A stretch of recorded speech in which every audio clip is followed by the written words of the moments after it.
Hello बच्चों, तो कैसे हैं आप लोग। हमने लेसन 1 देख लिया है करंट इलेक्ट्रिसिटी का। मैं हूं आपका एजुकेटर आदर्श राज और मैं आपके लिए लेके आया हूं नीट स्पेशल सीरीज।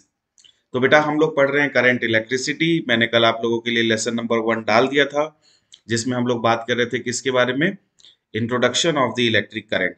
और मैंने आपको इंट्रोडक्शन दिया था इलेक्ट्रिक करंट का, हमने उसकी डायरेक्शन देखी थी, उसकी कुछ प्रॉपर्टीज के बारे में भी डिस्कस किया था। लेसन 2 में हम लोग बात करने वाले हैं ड्रिफ्ट वेलोसिटी की। ठीक है। इससे पहले मैं आपको ये बताना चाहता हूं कि आप लोग इस सीरीज को पूरा देखें, लाइक शेयर और सब्सक्राइब करें। और अगर आपको कोई भी डाउट रहता है तो आप अपने डाउट पूछ सकते हैं कमेंट सेक्शन में। तो स्टार्ट करते हैं। ये कुछ बेसिक इंफॉर्मेशन है मेरे बारे में। मेरा नाम है आदर्श राज और मैंने क्रैक किया था जेई 2011 में। ठीक है। और मैं लगभग पिछले 6 साल से जेई और नीट के बच्चों को फिजिक्स पढ़ा रहा हूँ, मेंटोर कर रहा हूँ। ठीक है। और ये है मेरी पिक। चलिए आगे बढ़ते हैं, बात करते हैं। आज स्टार्ट करेंगे कल के टॉपिक से, कुछ छोटे मोटे क्वेश्चन से, बिल्कुल बेसिक क्वेश्चन, ताकि आपको ये कॉन्फिडेंस आ जाए कि आपको टॉपिक समझ में आया है। बिल्कुल बेसिक क्वेश्चन से स्टार्ट करेंगे बच्चों। ठीक है। तो स्टार्ट करें। आप वीडियो को पॉज करेंगे और क्वेश्चंस के आंसर देंगे और फिर उसको चेक करेंगे कि आपके आंसर करेक्ट है या नहीं करेक्ट है।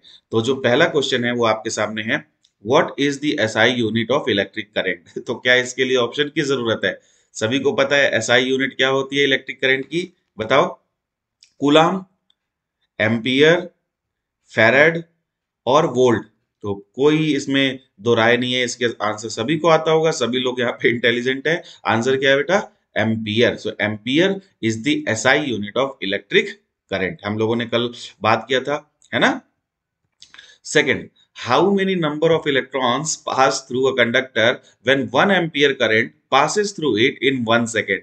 तो कल जब मैं आप लोगों को ये करवा रहा था तो आप लोगों को लग रहा होगा कि ये तो बिल्कुल इजी है, हमें तो पता है 1 एम्पियर में करंट में कितनी इलेक्ट्रॉन। लेकिन अब ये क्वेश्चन जब आपके सामने आया तो ये क्वेश्चन आपको कंफ्यूज करेगा अगर आपको याद नहीं है या कंसेप्ट पता नहीं है कि इसको कैसे निकालना है। तो देखो अब ऑप्शन देखते हैं। 6.25 into 10⁻19, 6.25 into 10 raised to power 18, 6.25 into 10 raised to power 20, 6.25 into 10 raised to power 17। तो क्या आंसर होगा इसका? वीडियो पॉज करो, आंसर सोचो और फिर वीडियो को ऑन करो। बिल्कुल करेक्ट है। तो इसका आंसर है 6.25 इंटू 10 रेज टू पावर 18। कैसे आया बच्चों? मैंने कल आपको सिखाया था कि हमारे पास अगर n नंबर ऑफ इलेक्ट्रॉन्स को क्रॉस करते हैं तो टोटल चार्ज कैसे निकलता है? क्वांटाइजेशन से। क्वांटाइजेशन में क्या बताता है कि अगर n नंबर ऑफ इलेक्ट्रॉन्स निकल रहे हैं तो टोटल चार्ज कितना पास करेगा? Ne। जहां पे n क्या है? नंबर ऑफ इलेक्ट्रॉन्स है, और E क्या है बच्चों? E है बेसिक चार्ज। तो n हो गया नंबर ऑफ इलेक्ट्रॉन्स, E क्या होगा? Basic charge. बेसिक चार्ज क्या होता है? 1.6 into 10 raise to power -19 coulomb. ये हम यहां से निकाल लेंगे करंट की वैल्यू। तो जब हम यहां से n की वैल्यू निकालते हैं तो हमारे पास कितनी आती है? 6.25 into 10 raise to power 18 electrons. तो बिल्कुल इजी क्वेश्चन था। स्टार्ट करते हैं अगला question. Which of the following is a fundamental quantity? Electric charge, electric potential, electric field और इलेक्ट्रिक करंट, इनमें से कौन सी फंडामेंटल क्वांटिटी है? तो बताइए बेटा। मैंने आपको कल बताया था फिजिक्स में 7 फंडामेंटल क्वांटिटीज होती हैं। बताया था ना कौन कौन सी फंडामेंटल क्वांटिटीज होती हैं। पहली फंडामेंटल क्वांटिटी है मास, सेकेंड फंडामेंटल क्वांटिटी है लेंथ, थर्ड फंडामेंटल क्वांटिटी है टाइम, फोर्थ फंडामेंटल क्वांटिटी है टेम्परेचर, फिफ्थ फंडामेंटल क्वांटिटी है ल्यूमिनस इंटेंसिटी, ल्यूमिनस इंटेंसिटी। ठीक है बच्चों। सिक्स फंडामेंटल क्वांटिटी कौन सी है? बताइए। Amount of substance, amount of substance. और सेवेंथ जो आपको यहाँ पे बतानी है, और वो है बेटा इलेक्ट्रिक करंट। अभी तक तो आपने आंसर दे भी दिया होगा, मुझे पता है, इलेक्ट्रिक करंट। अब जरा इनकी यूनिट्स बता दीजिए। इन तीनों की यूनिट्स आपको पता ही होगी। टेम्परेचर को डिग्री सेल्सियस में लिखते हैं? नहीं, टेम्परेचर को हम लिखेंगे केल्विन में। हमेशा याद रखिए एसआई यूनिट में क्या लिखेंगे हम? केल्विन। ल्यूमिनस इंटेंसिटी, इसकी यूनिट जो होती है बेटा वो होती है कैंडेला। ये पेपर के लिए इंपॉर्टेंट क्वेश्चन बन सकता है, सीधे पूछा जा सकता है। What is the SI unit for luminous intensity, candela, and amount of substance आप लोग पढ़ते हैं मोल। इलेक्ट्रिक करंट की तो आपको पता ही है, एम्पियर। तो कई यहाँ पे कई बच्चे ये भी सोचेंगे electric charge, no, electric charge यहाँ पे डिराइव्ड क्वांटिटी है, that is I into T, that is charge. तो यहाँ पे ampere into time A T बनेगा आपका चार्ज का डायमेंशन। ठीक है, देखने को कितना छोटा सा क्वेश्चन है, व्हाट इज फंडामेंटल, लेकिन आप सोचोगे कि नीट में क्या फंडामेंटल क्वांटिटी पूछेगा? नहीं। सोचो अगर मैं यही क्वेश्चन को ल्यूमिनस इंटेंसिटी से बनाता तो क्या अभी आप आंसर दे पा रहे होते? नहीं दे पा रहे होते। तो कई बार छोटी छोटी चीजों पे भी हमें ध्यान देना होता है। ठीक है, चलो आज का टॉपिक स्टार्ट करते हैं। आज का टॉपिक है हमारे पास कि ड्रिफ्ट वेलोसिटी क्या होती है। तो सोचो सबसे पहले कि अगर कोई कंडक्टर है हमारे पास और उस कंडक्टर के अक्रॉस कोई पोटेंशियल डिफरेंस नहीं है, तो उसके इलेक्ट्रॉन क्या कर रहे होंगे? उसके इलेक्ट्रॉन रैंडम मोशन करते हैं। क्या करते हैं बच्चों? Random motion. कोई इलेक्ट्रॉन इधर भाग रहा है, कोई इलेक्ट्रॉन इधर भाग रहा है, वो एक दूसरे की तरफ भाग रहे होते हैं, रैंडम मोशन होता है। तो जब भी पोटेंशियल डिफरेंस नहीं होता है तो इलेक्ट्रॉन रैंडम मोशन कर रहे होते हैं। देखो आपकी स्क्रीन पे दिखाई दे रहा है, कोई इधर भाग रहा है, कोई उधर भाग रहा है।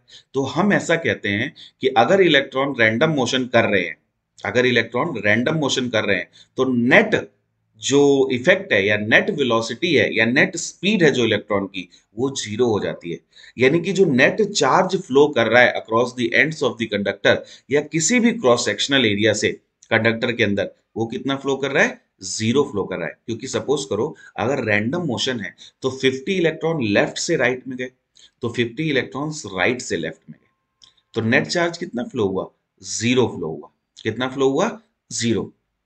तो जब नेट चार्ज किसी पर्टिकुलर क्रॉस सेक्शन एरिया से जीरो फ्लो होगा तो हम क्या बोलेंगे? नेट करंट कितनी है? जीरो। इसीलिए जब तक बैटरी नहीं लगाई जाती है, जब तक बैटरी की प्रेजेंस नहीं है, कोई भी पोटेंशियल डिफरेंस नहीं है, तब तक कंडक्टर के अंदर कोई करंट फ्लो नहीं होती है। आई की वैल्यू कितनी होगी? जीरो। ठीक है बच्चों, सिंपल कंसेप्ट है। तो there is no net flow of charge, there is random motion of electrons, है ना। लेकिन होगा क्या अगर हमें मोशन करवाना है पार्टिकल को या इलेक्ट्रॉन को, तो हमें क्या करना पड़ेगा? देखिए सबसे पहली चीज तो आप ये याद रखिए, when the electrons are drifted in a conductor then they will have a net average velocity and zero average acceleration. उनके पास एवरेज स्पीड तो होगी लेकिन नेट जीरो एवरेज एक्सेलरेशन होगा। ये स्टेटमेंट टाइप क्वेश्चन में नीट में पूछा जा सकता है। ये स्टेटमेंट सीधी पूछी जा सकती है, आता है ना असर्शन रीजन। सेकंड स्टेटमेंट देखते हैं, in the absence of external electric field there will be no current in the conductor. Absolutely correct है। यहाँ पे अगर कोई एक्सटर्नल इलेक्ट्रिक फील्ड नहीं है, तो सोच के देखो, अगर कोई एक्सटर्नल इलेक्ट्रिक फील्ड नहीं है तो इलेक्ट्रॉन पे कोई फोर्स नहीं लगाएगा। इलेक्ट्रॉन पे अगर कोई फोर्स नहीं लगाएगा तो इलेक्ट्रॉन चलेंगे नहीं, अगर इलेक्ट्रॉन चलेंगे नहीं तो कोई करंट नहीं आएगी। आई बात समझ में? तो क्या होगा अगर हम कंडक्टर के एंड्स के अक्रॉस पोटेंशियल डिफरेंस अप्लाई कर दें? When the potential difference is applied across the ends of the conductor, what will happen? See, अब ध्यान से देखना स्क्रीन पे। अब मैं पोटेंशियल अप्लाई कर रहा हूं, 1 2 एंड 3, ये पोटेंशियल अप्लाई हो गया। तो एक टर्मिनल पॉजिटिव हो गया और एक टर्मिनल नेगेटिव। ये पोटेंशियल डिफरेंस जनरेट करेगा एक इलेक्ट्रिक फील्ड, और ये इलेक्ट्रिक फील्ड क्या करेगी? देखो पॉजिटिव टर्मिनल, नेगेटिव टर्मिनल।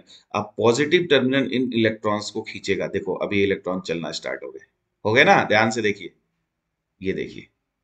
तो ये इलेक्ट्रॉन्स ड्रिफ्ट होते हैं, this is called drifting of electrons. एक बार फिर से देखेंगे, देखिए पोटेंशियल ने क्या किया? आपके एंड्स को पॉजिटिव और नेगेटिव टर्मिनल में कन्वर्ट किया, इलेक्ट्रॉन चलना शुरू हो गए। देख रहे हो, जब इलेक्ट्रॉन चल रहे हैं तो हो क्या रहा है? नेट चार्ज फ्लो कर रहा है। क्या हो रहा है बच्चों? नेट चार्ज फ्लो कर रहा है। देखो ये नेट चार्ज फ्लो हुआ तो क्या प्रोड्यूस हो गई? करंट प्रोड्यूस हो गई। क्या प्रोड्यूस हो गई? Current. So how does the electrons move in a conductor in the presence of electric field? If there is an electric field, then there will be an electrostatic force acting on the conductor या conducting electrons. So these force tries to move the electrons or drift the electrons in a particular direction. So जब वो particular direction में drift करेंगे, then there will be a current. So what is drift velocity? देखो यहां पे क्या हुआ, जो बैटरी आपने लगाई उससे इलेक्ट्रॉन पे एक फोर्स लगा Q इंटू ई, और इस QE की वजह से उसके पास एक ड्रिफ्ट वेलोसिटी आ गई। क्या आ गई? Drift velocity. So the rate of flow of electrons from left to right at a point is equal to the rate right to left when there is no electric field. So the net current is zero in the absence of electric field. But when there is an electric field, there is a drifting of electron. And this average velocity with which the electrons drift is called the drift velocity, which is directly proportional to the electric field applied. ये directly proportional होती है electric field के। And what is the value of this drift velocity? बताओ बच्चों। The value of the drift velocity is E tau by m, where E is the electric field, m is the mass of each electron.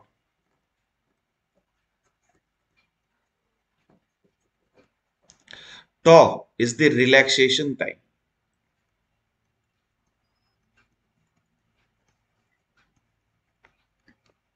अब पूछा जाता है कि ये relaxation time क्या है। तो जब बच्चों ये इलेक्ट्रॉन मूव करेंगे ना, तो ये एक दूसरे के साथ कोलाइड करेंगे। जैसे देखो,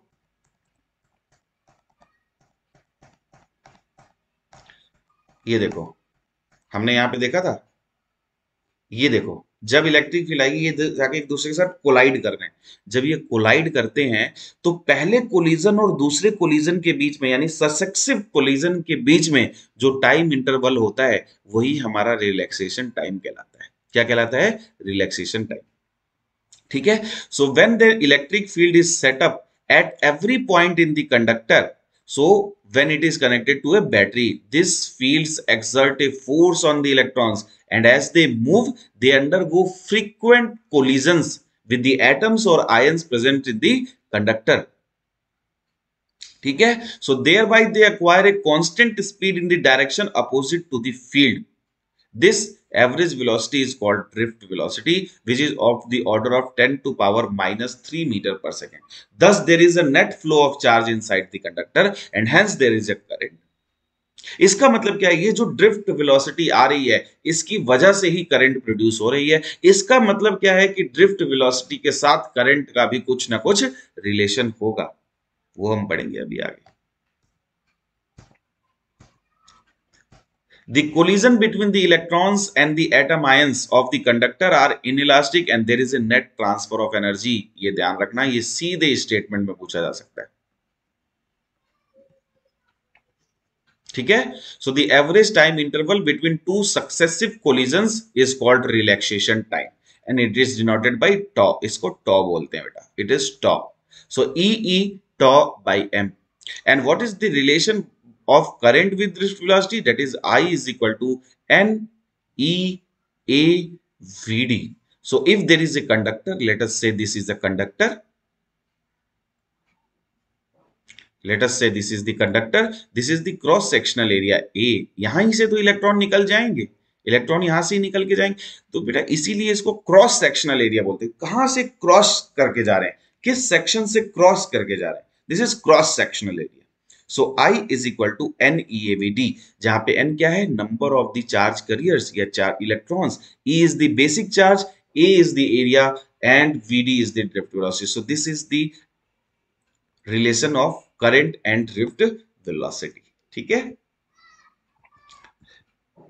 तो आज इस वीडियो में हम लोग फिलहाल इतना ही करेंगे ड्रिफ्ट वेलोसिटी। इससे रिलेटेड क्वेश्चंस लेके आऊंगा मैं नेक्स्ट वीडियो में। अगर आपको वीडियो अच्छी लगी है तो ऑब्वियसली आपको पता है, आप लोग तो यूट्यूबर्स हो पूरे, तो बताइए। If you don't like the video then don't subscribe. If you like the video then don't forget to subscribe and like. Have a great day. Thank you. ठीक है, नेक्स्ट क्लास में मिलते हैं। बाय।